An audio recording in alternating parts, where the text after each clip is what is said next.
बिस्मिल्लाहिर्रहमानिर्रहीम। स्टूडेंट करेंगे environmental issues chapter number 7 का topic 7.3 from window to world geography class 7। Harmful effects of pollution में सबसे पहला जो हमारे पास हेडिंग है वो है living organisms. Water pollution endangers the life of animals and plants in affected rivers and seas। जैसे कि आपको पता है कि वाटर पोल्यूशन से होता क्या है कि हमारे जितने भी एक्वेटिक एनिमल्स हैं या प्लांट्स हैं उनकी जो ज़िंदगी है ना वो दाव पे लग जाती हैं, यानी उनको उस पानी में ऑक्सीजन एक्सट्रैक्ट करने के साथ साथ वो हार्मफुल गैसेस और हार्मफुल केमिकल्स हैं वो भी इनहेल कर लेते हैं या वो भी जो है ना अपनी बॉडीज़ के अंदर डाइजेस्ट कर लेते हैं या इंजेस्ट कर लेते हैं। Toxic chemicals washed into the water destroy aquatic animals and plants. और वही केमिकल मिला हुआ पानी जो कि इंडस्ट्रियल वेस्ट में से आता है वो हमारे एक्वेटिक लाइफ को कम्प्लीटली डिस्ट्रॉय कर रहा है। यानी अगर हमारी 70% जो हमारी ऑक्सीजन बन रही है ना वो इसी मरीन लाइफ के ज़रिए ही हमें ऑक्सीजन मिल रही है, और अगर हम उन्हीं को मारने के दर पर आ जाएंगे तो फिर हम खुद कैसे सांस लेंगे। एक वक्त ऐसा आएगा कि हमारे लिए भी ये हवा जो है ना वो सांस लेने के लिए बाकी नहीं रहेगी, उसमें ऑक्सीजन नहीं रहेगी और उसमें बाकी हार्मफुल गैसेस की जो मिकदार है वो बढ़ जाएगी और हम भी इसी तरह ऑक्सीजन मास्क लगाए बगैर बाहर मूव ऑन नहीं कर सकेंगे। The same chemicals are passed on to other animals along the food chain. Eventually human beings are affected as they are part of the food chain. अब फूड चेन क्या है कि जैसे फसल उगी, कोई पौधा उगा, उसको किसी कीड़े ने खाया, कीड़े को चूहे ने खाया, चूहे को चील ने खाया, चील को ऑटोमेटिकली फिर वो मर गई तो वो डिकम्पोज हुई बाय माइक्रो ऑर्गेनिजम्स। तो ये चेन चलता रहता है। इसी तरह मछली ने अगर कोई चीज़ खा ली ऐसी केमिकल से बनी हुई तो आखिर हम भी तो उसी फूड चेन का हिस्सा है ना। वो जो मछली है वो कभी ना कभी तो हमारी डिनर टेबल तक पहुंच जाएगी या हमारी लंच टेबल में होगी या हमारे खाने का हिस्सा बनेगी, तो हम भी इफ़ेक्ट हो रहे हैं। ये नहीं है कि पानी में अगर हम अपनी इंडस्ट्री का गंदा केमिकल डाल रहे हैं तो हम समझ रहे हैं कि हम बच गए हैं। ये मत भूलें कि आप ही वो ग्रिल्ड मछली जिसने वो आपके इंडस्ट्री से छोड़ा गया गंदा पानी पिया हुआ है या उसकी बॉडी ने इंजेस्ट किया हुआ है उस केमिकल को, तो वो जहर आपके टेबल या आपके बच्चों के खाने तक पहुंच जाएगा। क्योंकि ये मुकाफात अमल है, ये फूड चेन चल रही है, ये अल्लाह ने बनाया है ये निज़ाम, ठीक है ना। कोई ना कोई मछली तो आपने खानी है ना, कभी तो खानी है ना।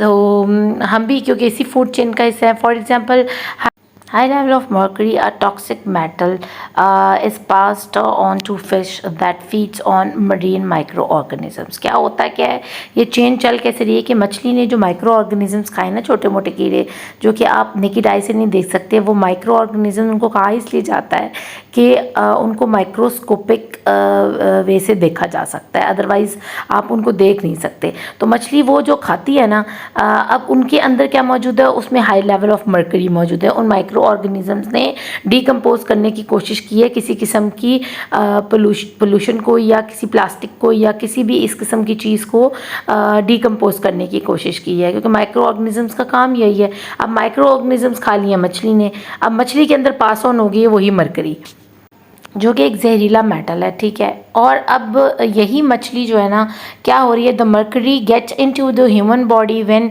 People eat the fish. अब वो मछली जब हम खाएंगे वही मर्करी का हाई लेवल कंटेंट मर्करी जो है मछली में मौजूद है वो हमारे अंदर चली जाएगी। Mercury poisoning could result in infertility and decreases survival rate of human fetuses. अब वो कहना क्या चाह रहे हैं कि जब मर्करी हमने कंज्यूम कर लिया है ना, हमें ऐसा नहीं है कि हम फ़ौरन से मर जाएंगे, बल्कि ये असर कहाँ करती है, ये हमारे फर्टिलिटी रेट को कम कर देती है। यानी जो हमारे बच्चे खाएंगे, अगर उनकी शादियाँ होती हैं तो वो आगे से मज़ीद जो है ना रिप्रोडक्शन का अमल उनका रुक जाएगा, वो बच्चे पैदा नहीं कर पाएंगे।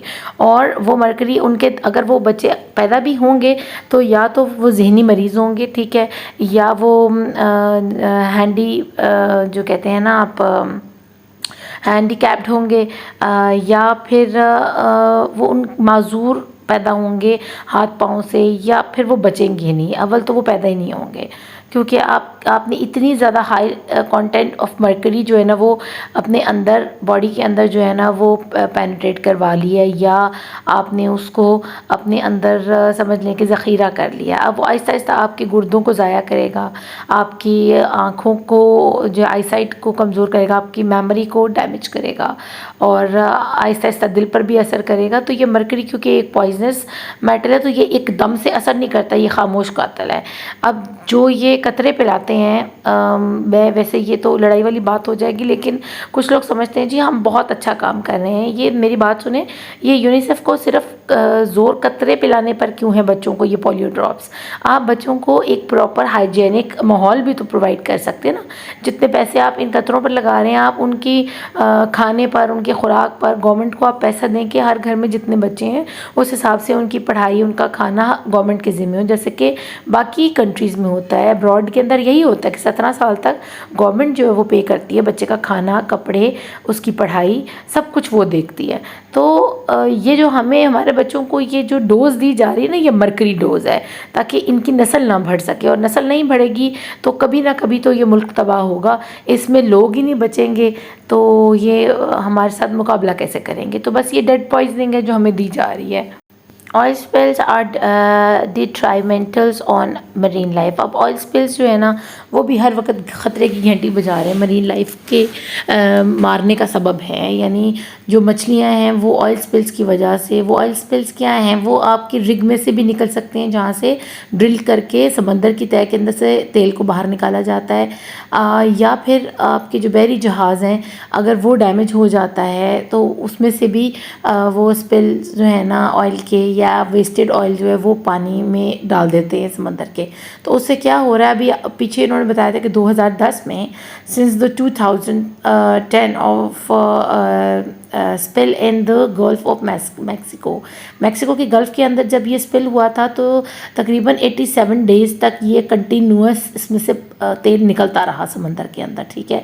और मिलियंस ऑफ बैरल्स जो थे ना वो पर डे के हिसाब से पानी के अंदर सेक्रीट कर रहे थे, और 200 डॉल्फिन्स जो हैं वो डेड हो गई हर साल। 200 डॉल्फिन, ये तो इन्होंने हिसाब लगाया ना, जो कि किनारों तक पहुंच गई, क्योंकि अल्लाह ने वेल्स रखी हुई हैं। वेल्स क्योंकि समंदर को साफ़ करने का काम करती हैं, तो ये तो वो बची कुची डॉल्फिन्स हैं जो इन्होंने एस्टिमेट किया कि 200 डॉल्फिन्स जो है ना पर ईयर मर रही हैं इस 87 डेज़ के स्पिल्स की वजह से जो ऑयल निकला था। अब from an average of 63 dolphins a year, और अब वो जो 200 मर रही थी अब वो 63 डॉल्फिन्स तक पहुंच गई हैं। यानी अब पहले हर साल बीच के ऊपर इनको 200 डॉल्फिन्स मिलती थी, अब 63 मरी हुई डॉल्फिन्स मिलती हैं। तो ये इन्होंने अपना एस्टिमेशन लगाया हुआ है, हालांकि ये रेट जो है ना इससे कहीं ज़्यादा बड़ा है, क्योंकि समंदर के अंदर जो इफ़ेक्ट हुआ था ना एरिया वो काफ़ी बड़ा था, और उस एरिया में हज़ारों डॉल्फिन्स रहती थी और भी मरीन लाइफ थी। ये सिर्फ डॉल्फिन्स को कैलकुलेट करके हमें बता रहे हैं।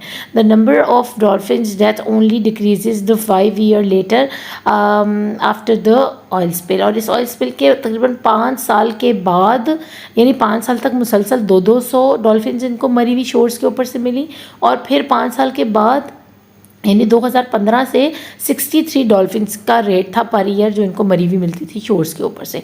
तो ये तो इनकी एस्टिमेशन है, असल एस्टिमेशन तो वो है जो समुंदर के अंदर मरीन लाइफ को तबाही के धाने तक पहुंचा दिया इन्होंने। ये तो इन्होंने समझ लें कि जो है ना अपने किए पर थोड़ी सी मिट्टी डाल दी ताकि किसी को पता ना चल सके कि कितनी ज़्यादा मरीन लाइफ जो है ना वो इफ़ेक्ट हुई इस 2010 के मैक्सिको गल्फ़ के ना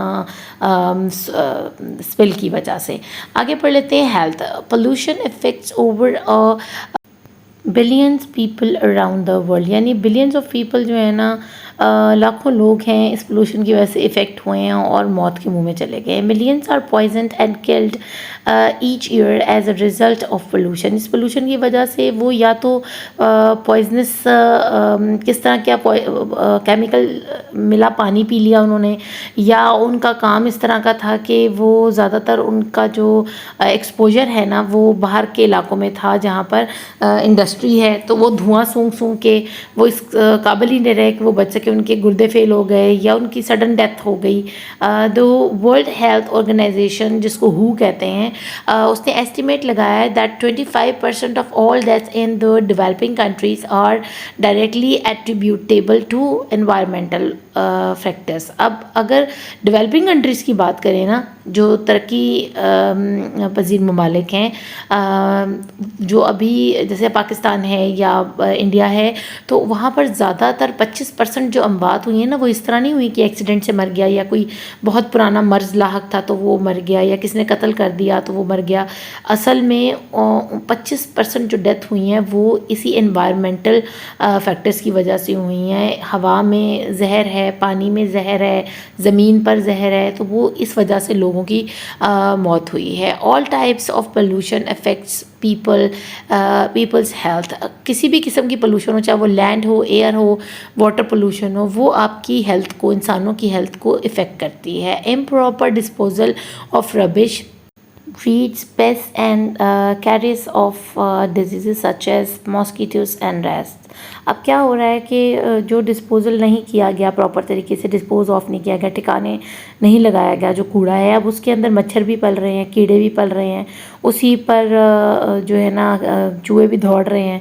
अब वही चूहे और मच्छर और मक्खियाँ और कीड़े आपके घर तक उस जर्म्स को कैरी करके ला रहे हैं। वो ख़ुद तो गंदे हैं ही, लेकिन अपने ऊपर भी बहुत सारे जर्म्स हैं जो उन्होंने कैरी किए हुए हैं। Contamination of water whether in lakes, rivers और underground water reservoirs endanger human life. पानी कहीं से भी हो, कहीं से भी गंदा हो रहा हो, चाहे वो रिवर्स की बात है, वो लेक्स की बात है, वो अंडरग्राउंड जो हमारे वाटर रिजर्वियर्स हैं, यानी चश्मे वगैरह जो नीचे ज़मीन से निकलते हैं, अगर वहाँ तक वो कचरा पहुँच गया है तो समझें कि वो हमारी ज़िंदगियों के लिए, इंसान की ज़िंदगियों को ख़तरे में डालने वाली बात है। About 3 to 4 million children per year are sick with water related diseases such as diarrhoea.